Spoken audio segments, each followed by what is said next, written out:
네, 이지영 선생님 안녕하세요. 윤리상담과 도덕인성교육 11주차 강의 시작하겠습니다. 저희 지난주에 중간고사 이후 강의 일정에 대해서 어떻게 하는 것이 좋을지 선생님과 의논을 나누었는데, 좀 과학기술이라든지 윤리학 이런 관련되는 내용에 대해서 이론적인 강의 진행하는 게 실질적으로 선생님께 조금 더 도움이 될 것 같다, 이런 의견을 제시해 주셨죠. 그래서 제가 번뜩 떠오르는 제 논문이 있더라고요. 지금 자료실에 아마 있을 것입니다.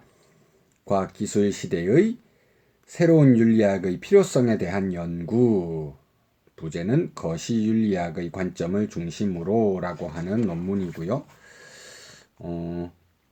아마 오늘 1교시에는 이 논문의 3장, 그리고 2교시에는 4장과 5장 정도의 내용을 살펴보고, 새로운 윤리적 문제들과 관련되는 그런 논문이기 때문에 3교시에는 좀 편안한 마음으로 요즘 새로운 윤리적 문제라고 할 수 있는 인류세 위기 문제가 이슈이기 때문에 3교시에는 그와 관련한 영상을 보시는 것으로 이렇게 진행하도록 하겠습니다. 사실 제가 이 논문은 네 번째로 제가 쓴 논문인 것 같은데요. 제가 박사학위 받기 전에 과정 중에 이제 학술지 논문을 4편을 썼는데, 이제 요 논문 같은 경우에 학위 논문 처음 2장으로 제가 구상해 가서 지도 교수님께 이렇게 들고 갔던 그런 원고입니다. 지도 교수님께서 그래도 학위 논문에서 2장이라고 하면 실질적으로 이제 머릿말 다음 처음으로 나오는 그런 장인데 조금 펀치력이 약한 것 같다, 완전히 새로 쓰자, 이렇게 말씀하셔서 좀 길게 써갔는데 그냥 사라지게 하기는 아까워서 학술지에 한번 내볼까 했는데 덜컥 게재 가능이 나와가지고 이렇게 쓰게 된 논문입니다. 선생님께서 윤리학과 과학기술의 관계 말씀하셨는데 딱 그에 적합한 논문이기도 하고요. 그래서 이제 94쪽, 95쪽 이 논문의 3장, 기존 윤리학의 특징과 한계, 이 부분부터 살펴보면 좋을 것 같은데요. 선생님께서는 1장, 2장도 읽어보신 다음에 이제 3장으로 넘어오면 자연스러운 흐름이 맞을 것이라고 이렇게 생각이 듭니다. 우선 기존 윤리학의 특징과 한계, 이거 이야기하는 것에 앞서서 윤리학을 분류하는 분류법이 나오고 있거든요. 윤리학 이론과 관련되는 그런 기본적인 배경이기 때문에 아마 강의를 희망하셨던 선생님의 의사와 잘 맞아떨어지는 그런 내용이 아닐까 생각이 듭니다. 오늘도 뭐 특별한 판서는 하지 않고 이게 조금 배경 지식과 관련될 수 있는 그런 간단한 내용이기 때문에 유튜브 방식으로 이렇게 좀 가볍게 이야기해 나가는 방식으로 강의를 제작해 보도록 하겠습니다. 3장 기존 윤리학의 특징과 한계라고 있는 부분 읽어 나가면서 진행해 보죠. 윤리학은 우리가 어떻게 살아야 하는지, 선이란 무엇인지, 옳음과 그름 같은 개념들이 무엇을 의미하는지를 다루는 철학의 한 분과라고 정의할 수 있습니다. 철학하면 보통 어떤 것이 존재하는가, 존재론, 우리는 그것을 어떻게 인식할 수 있는가, 인식론, 어떠한 것이 가치 있는 것인가, 가치론, 이런 방식으로 크게 나누어지고, 가치론 안에 이제 윤리학이 들어있는 것이죠. 그래서 철학의 한 분과라고 정의할 수 있겠습니다. 그리고 이런 윤리학은 우리 앞에 주어진 여러 윤리 현상들을 연구하는 방법에 따라 크게 두 종류로 구분하는 것이 가능합니다. 사이파이라고 하는 말이 있거든요. SCI를 말하는 거고요. 파이는 PHI를 말하는 겁니다. SCI는 사이언스의 줄임말이고요. PHI는 필로소피의 줄임말입니다. 과학과 철학. 인류가 동서고금을 통해서 만들어 온 여러 가지 지식들, 이것은 세부적으로 보면 굉장히 다양한 방법으로 진행될 수 있었겠지만 크게 대강 두 가지 정도로 나눠보자면 과학적인 방법으로 지식을 축적해 나가기도 하고 철학적인 방법으로 지식을 축적해 나가기도 한다는 겁니다. 그런 측면에서 보았을 때 윤리학도 사이파이의 구분법, 과학적인 구분법, 철학적 구분법이 가능하지 않을까, 이렇게 해서 나누어 본 것입니다. 첫째, 과학적 윤리학은 관찰과 실험의 방법을 통해 우리에게 나타난 다양한 윤리 현상들의 원인을 설명하거나 사실을 있는 그대로 객관적으로 기술하는 것을 목표로 합니다. 사람들과 문화의 실제 신념, 관습, 원리, 관행들을 기술하는 것에 주의를 기울이는 이런 입장을 기술윤리학이라고 표현합니다. 서술하다, 이것과 같은 의미죠. 기술, 묘사, 다양한 시대 내지 다양한 사회에서 어떠한 윤리적 관행이 올바르다고 사람들이 주장하거나 혹은 믿고 있더라, 그게 실제 맞다고 말하는 게 아니라 각자 다른 윤리적 신념들을 가지고 있더라, 이런 내용들을 같이 중립적으로 관찰해서 서술하는 것을 목표로 하는 윤리학의 분야가 있다는 것이죠. 그것을 기술윤리학이라고 표현합니다. 인류의 생활이나 역사를 사회문화적 측면에서 실증적으로 연구하는 문화 인류학이나 인간의 도덕적 판단이나 추론의 과정, 그리고 정서적 반응이 어떤 방식으로 이루어지는 것인지에 대해 연구하는 도덕 심리학이나 뇌를 포함한 모든 신경계에 대해서 연구하는 신경과학의 실험적 연구 성과를 윤리의 영역에 도입하려는 최근의 시도 등이 모두 기술윤리학과 연관될 수 있는 분야들에 해당합니다. 도덕심리학 하면 콜버그의 3수준 6단계 도덕성 발달 이론, 이런 게 떠오르시죠? 실제 이제 그 인터뷰 해가지고 그 인터뷰 대상자들의 여러 가지 답변의 내용이라든지 그렇게 답변하게 된 이유 같은 거 조사해서 이렇게 말하는 걸 보니까 이 학생은 몇 단계에 위치한다, 이런 방식으로 조사하는 것, 그것도 기술윤리학과 방법론 측면에선 유사하다는 것이죠. 그리고 신경과학이라고 하는 건 완벽하게 과학적 측면이니까 이런 연구 성과를 윤리학에 끌어들이려고 하는 것도 기술윤리학과 연관될 수 있겠다, 이렇게 정리가 된 부분입니다. 자, 두 번째로 넘어가 볼까요? 철학적 윤리학, 필로소피 이야기하는 겁니다. 철학적 윤리학은 다시 좀 두 가지로 나누어질 수 있을 것 같습니다. 세상에 많은 존재들이 있는데요. 이렇게 말하면 약간 인간 중심주의적인 편견일 수도 있겠지만, 많은 존재들 가운데 오직 인간만 철학하는 것이 가능하다고 한다면 그것이 가능한 이유는 무엇일까? 우리는 이런 질문을 던져볼 수가 있겠죠. 아마도 인간은 고도로 발달한 상징 체계인 이것을 활발하게 사용하기 때문이라는 대답이 가능할 수도 있을 것 같습니다. 바로 언어인데요. 윤리학에서 사용하는 여러 가지 언어들, 개념어들이 있죠. 오름이나 그름과 같은 도덕적 언어에 관심을 기울이는 것입니다. 그런데 관심의 방향이 어떤 쪽으로 기울어지느냐에 따라서 다시 두 가지 세부 분야로 구분해 볼 수가 있겠습니다. 자, 과학적 윤리학은 기술 윤리학 이렇게 표현할 수 있는데 철학적 윤리학은 두 가지로 구분할 수 있다는 거예요. 우선 윤리학에서 사용하는 핵심적 개념들을 분석하여 그 개념과 의미를 명료화하기 위해 노력하는 분야를 메타윤리학이라고 표현합니다. 이제 선생님들께서 평가를 하실 때 이 평가가 제대로 잘 이루어지고 있는 평가인가?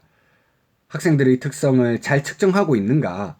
평가를 다시 평가할 때 위에서 살펴본다고 해서 우리가 메타평가 이런 말 사용하잖아요. 그때 사용하는 메타라고 이해하시면 되겠습니다. 다음으로 오름이나 그름과 같은 언어로 표현된 시비선악 정사의 가치 기준을 실제 행동의 영역에 적용하는 것에 있어서 정당화를 시도하려는 입장을 규범윤리학이라고 부릅니다. 자, 철학적 윤리학은 오름이나 그름과 같은 도덕적 언어에 관심을 가진다고 했는데요. 도대체 그 언어가 의미하는 바가 무엇인가? 그 언어를 쓰기 전에 그 의미가 무엇인지부터 명료하게 분석해야 된다. 이걸 메타윤리학 혹은 분석윤리학이라고도 표현하는 것이고요. 오름이나 그름과 같은 단어를 사용할 때 왜 이 행동이 옳은지, 왜 이 행동이 그른지 정당화를 시도하면서 여러 가지 근거를 밝히려고 하는 것. 이게 규범윤리학이 되겠죠. 자, 그런데 규범윤리학이 다시 세부로 나누어지게 됩니다. 규범윤리학은 다시 두 가지 하위 영역으로 구분되는데 어떤 도덕 원리가 윤리적 행위를 위한 근본적 원리로 성립할 수 있는가를 연구하는 이론 규범 윤리학, 현실의 다양한 삶의 영역에서 제기되는 구체적 윤리 문제들에 대한 해결책 제시를 주된 목적으로 하는 응용윤리학이 그것입니다. 자, 규범윤리학이 다시 두 가지로 나누어지는데 첫 번째가 이론 규범윤리학.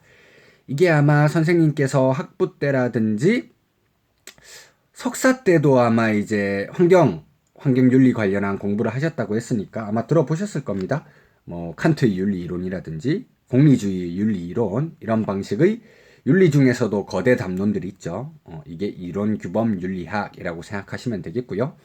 실생활의 구체적인 윤리 문제 해결과 관련되는 것이 응용윤리학, 다른 말로는 실천윤리학이라고도 표현하는 거죠.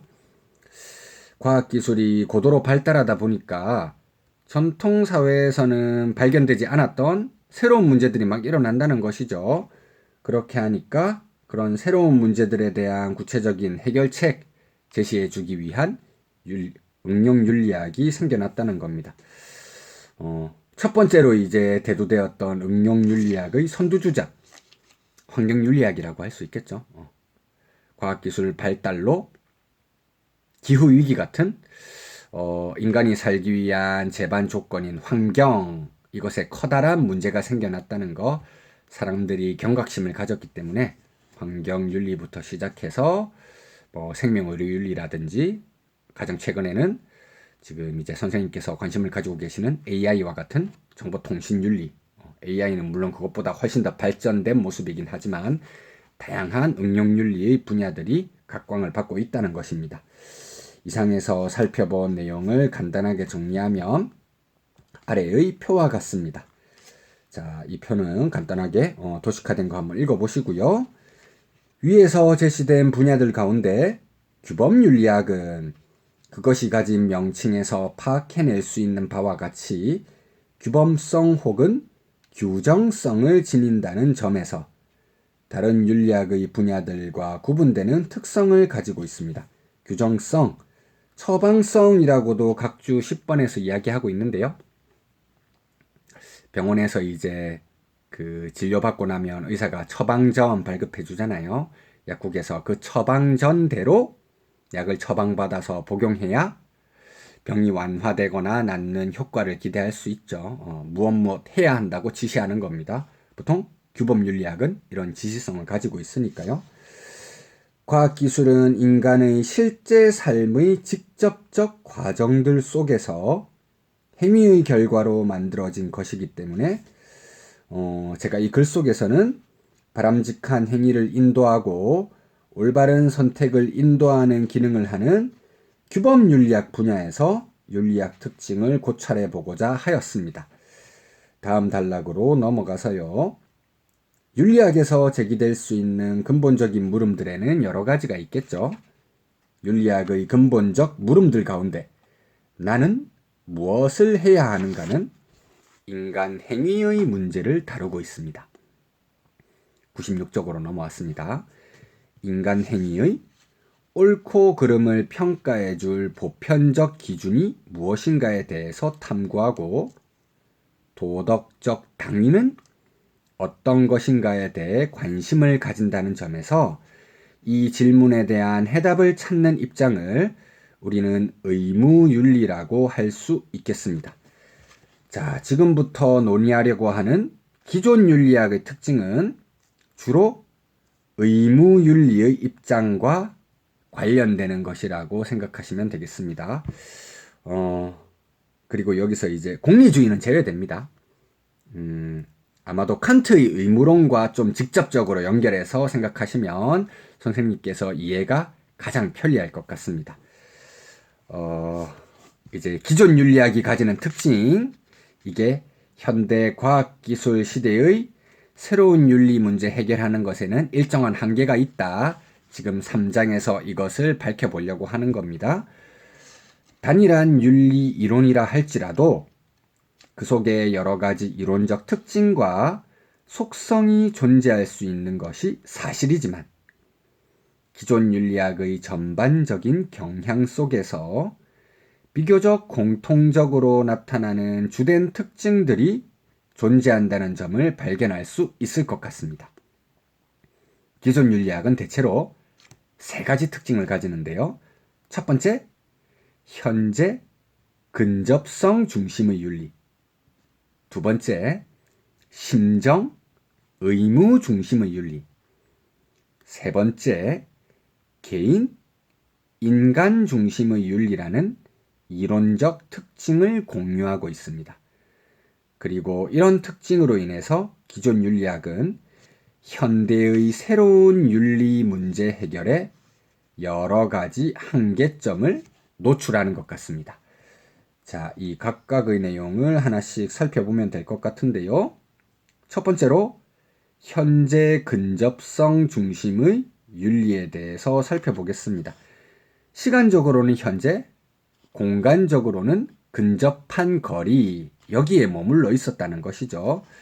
기존 윤리학에서 도덕적인 판단의 범위는 대부분의 경우 지금 여기의 문제와 관련되는 것들이었습니다. 즉, 시간적으로 볼 때 현재의 측면에 관심을 기울이고 공간적으로 볼 때 가까운 영역에 한정되어 있는 문제들에 주의가 집중되어 있었다는 것이죠. 기존 윤리학에서 도덕 판단을 내리는 시간적인 범위는 현재 혹은 가까운 미래에 영향을 주는 행위 정도에 한정되어 있었으며 97쪽으로 넘어왔습니다. 보다 먼 미래에 발생하게 될 문제는 도덕 판단의 대상에 포함되지 않는 경우가 대부분이었습니다. 지영 선생님께서 한스 요나스 책임윤리 관심을 가지고 있다고 말씀해 주셨는데 한스 요나스도 기존 윤리학을 비판하죠. Now and here에 머물러 있었다. 지금 여기의 윤리학이었다. 저도 이제 마찬가지 이유에서 한번 비판을 해본 것입니다. 그 다음 단락은 비슷한 내용을 서술하고 있으니까 한 단락은 뛰어넘어서 두 번째 부분으로 가보겠습니다. 97쪽 세 번째 단락입니다. 두 번째로 심정, 의무 중심의 윤리에 대한 내용을 살펴보도록 하겠습니다.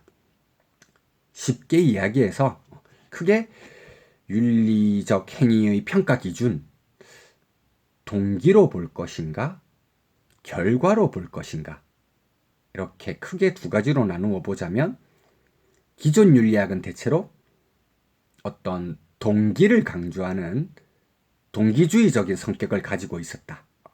이렇게 생각하시면 가장 이해가 빠를 것 같습니다. 자, 심정과 의무를 중시하는 기존 윤리학은 그 특성으로 인해 행위를 평가하는 중요한 기준 가운데 하나로 작용할 수 있는 결과의 측면을 도외시했다는 한계를 지닐 수밖에 없는 것 같습니다.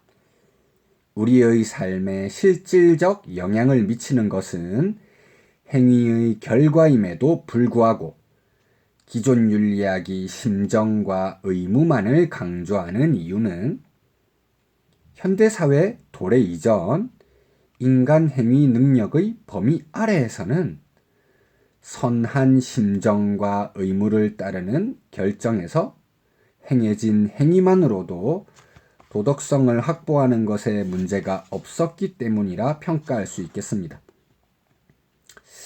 전통 사회에서는 이제 과학기술이 굉장히 급격하게 발달하지 않았기 때문에 인간 행위의 힘이 그렇게 크지 않았죠.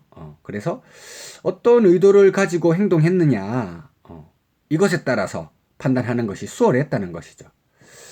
현대 이전의 기술적 여건 속에서는 의도와 행위와 결과 사이의 함수 관계가 비교적 단순하여 선한 의도에서 비롯된 행위는 대부분 좋은 결과를 산출하였고, 미처 의도하거나 예상하지 못했던 부정적인 결과가 발생한다 하더라도 그것은 큰 해를 끼치지 않을 정도로 미미한 것이었습니다. 이러한 여건 때문에 기존 윤리학은 결과에 대하여 엄격한 책임을 부여하지 않았고, 선한 의도나 의무를 따르는 행위에서 비롯된 비고의적 결과에 대해서는 도덕적 책임을 제기하지 않는 특징과 그것에서 비롯되는 한계를 가지게 된 것 같습니다. 마지막 세 번째, 개인, 인간 중심의 윤리, 이런 한계를 기존 윤리학은 가지고 있는 것 같은데요. 기존 윤리학에서 도덕적 판단의 주체는 개인에 한정되어 있었죠. 집단은 도덕의 주체에 속하지 않았습니다. 요즘은 집단에게도 도덕적 책임을 물어야 한다, 내지는 실제로 물을 수 있는 것인가? 이런 질문들을 많이 던지고 있죠. 당위는 가능을 함축하고 있다고 말한 칸트의 입장에서 보자면 도덕적 당위 개념은 도덕적 행위 능력을 가지고 있는 존재를 전제해야 성립할 수 있는 겁니다. 이런 관점에서 보자면 도덕적 행위 능력을 가지고 있는 존재에 대해서만 도덕 판단과 도덕적 책임의 주체로서 지위를 부여할 수 있고, 지구상에서 오로지 인간만이 도덕적 행위 능력을 가지고 있다는 것은 부정할 수 없는 사실인 것 같습니다. 그렇게 하다 보니까 지나치게 인간 중심의 사고방식, 인간 중심주의가 만연하게 되었다는 것이죠. 다만 기존 윤리학의 입장에서는 이러한 도덕적 행위 능력의 소재를 개인으로서의 인간에게만 인정함으로써 개인들이 모여서 구성한 집단을 도덕의 주체에 포함시키지 않았다는 한계를 가지고 있습니다. 주체 측면에서 한계고요. 다음 단락에서는 객체에 대해서 이야기해 볼 겁니다. 도덕적 주체의 측면 이외에 도덕적 객체, 즉 도덕적 고려 혹은 보호의 대상에 있어서도 기존 윤리학은 인간만을 인정하고 있으며 인간 이외의 존재들은 포함시키지 않고 있습니다. 지형 선생님께서 석사 과정에서 아마 이제 환경교육 이쪽을 공부하셨다고 제가 들었던 것 같습니다. 아마 이런 내용에 대해서 많이 공부하셨을 것 같은데요. 도덕적 판단의 객체에 대한 논의는 자연스럽게 도덕적 지위의 기준이 무엇인가라는 질문으로 이어지게 됩니다. 대부분의 기존 윤리학 이론들은 오직 인간만이 도덕적 지위를 가지고 있다고 보았고요. 인간 이외의 대상에 대해서는 도덕적 고려 혹은 보호 대상에 포함시키는 것을 거부하였습니다. 이런 전통 아래서 오직 인간만 도덕적 객체로 인정하는 특성 때문에 인간 이해 존재는 도덕적 고려 대상에서 제외되는 한계점을 노출할 수밖에 없게 되었던 것이죠. 그래서 이제 새로운 윤리학에서는 탈인간 중심주의적인 지향 이런 걸 모색해야 된다. 자연스럽게 이야기할 수 있게 되겠죠. 잠깐 쉬셨다가 새로운 윤리학에 대해서도 이야기해 보도록 하겠습니다.